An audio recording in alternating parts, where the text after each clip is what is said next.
Coolin FM presents the Glen Midden Chronicles. The MV Glen Midden has arrived at Oban, having stopped off in Portree to pick up some containers and portaloos to accommodate the royal family. It is a bright and breezy day, and the crew are awaiting the arrival of the royal party on deck. This is so exciting. The MV Glen Midden being honoured with the presence of a queen.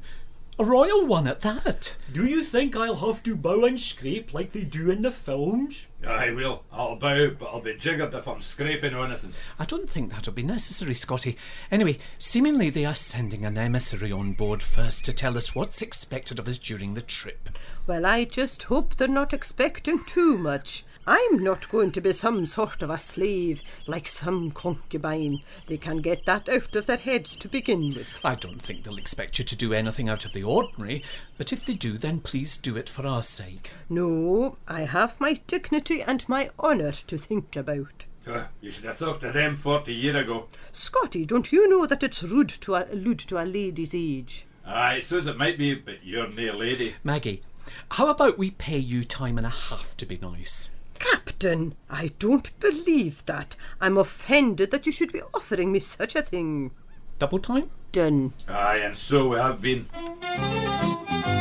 With the knotty problem of Maggie out of the way, the captain espies a strange figure making his way up the gangplank. Decked out in a uniform of the Royal Navy, this appears to be the emissary, come to give the crew a list of do's and don'ts for the royal visits. Captain, my name is James Seymour Bottoms, and I've been sent here in advance of the royal party to inform you of certain protocols that have to be adhered to throughout the trip. It's a pleasure to meet you, Mr. Bottoms. Seymour Bottoms, if you don't mind. It's hyphenated. Oh, sorry. No, it's a pleasure to meet you, Mr. Seymour Bottoms, and anything we can do to make this trip a success, we will certainly try our hardest. Well, to begin with, you address the Queen as Her Majesty on first meeting, and then Ma'am for the rest of the trip. Never touch her apart from shaking her hand, and never refer to her husband as that Greek Ponce. Never mention Charles's ears within earshot, and do not, under any circumstances, try to lick the side of the Queen's head as if she were a stamp. She doesn't like it. Do we have to bow and scrape like in the films? You give a slight nod of the head, ladies curtsy. Oh no, I draw the line at that. I've never curtsied in my life, and I don't intend to start now. Double time. You mean deep curtsy, like this? Very good, very good. Now, can I have a look around the accommodation and also see the menu for the week? I haven't made up the menu yet, but I was thinking of good old home cooking and maybe a cooker for Sunday lunch instead of a roast. That sounds fine. I don't know if Her Majesty has had cooker before, but it sounds delicious. Now, the accommodation? Scotty, Dick, could you take Mr. Seymour Bottoms down to the accommodation deck while I have a quick word with Maggie? Maggie, what on earth are you thinking? Googa? Apart from anything else, it's very expensive. Oh, don't you worry. I'm not going to actually serve cooker. No, it's a recipe my great-grandmother taught me on Barra. You see, you get a seagull, you gut it, and stuff it with some old mackerel, like my father used for the lobster pots.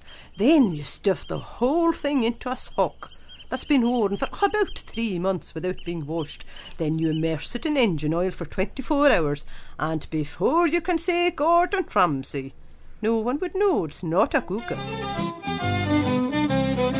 The emissary has now looked over the accommodation, and although it is not up to the standards of the R.Y. Britannia, it will have to do, as the royal party are already on their way. He has insisted the portraits of Mary Queen of Scots are removed, as they may bring back sad memories for Her Majesty. The band of the Royal Marines has arrived at the quayside and are playing as the Queen and party are escorted up the gangplank and introduced to the crew.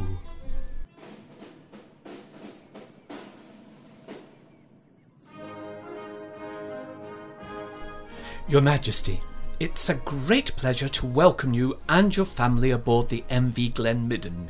One is positive it is. Philip, don't dawdle. Charles, take care of one's luggage. The country paid a lot for that. May I introduce you to some of the crew who will be taking care of you during the trip? First we have Usdeen McGlumfer, our chief engineer. Mr. McGlumfer, has one come far? No, at all. I've just been down to the boiler room. Excuse the grease in the horns. Ugh, what is that odour? It smells, well, almost common. That'll be the chip-fat doll. Your engine runs in this stuff. You'll get used to it. Quite. Moving on. This is our cook and catering officer, Margaret McClarty. Your Majestical. Oh, I say, what a couple of charmers. And you're going to be making sure we're fed and watered? I will be doing my best. Philip, keep moving. I look forward to being waited on by a pretty filly like you, my dear. This is Richard Woody, our deckhand, ma'am. Charmed. And what does one do as a deckhand? Well, I make sure that everything is in good working order and take care of the captain's wishes. Is he a good captain? Does he treat you well? Oh, yes, Your Majesty. He treats me like one of his own. Mummy, could you move on a bit faster? This luggage is heavy and one's hands are almost dropping off. Charles, stop complaining. One's on one's holidays. Yes, you namby-pamby princess. Get a grip and stop moaning at your mother. Can't you see she's receiving? One can see that for oneself, but if one could ask one's sovereign to get a move on, one would be grateful as one's hands are being cut through by Mummy's Louis Vuitton luggage.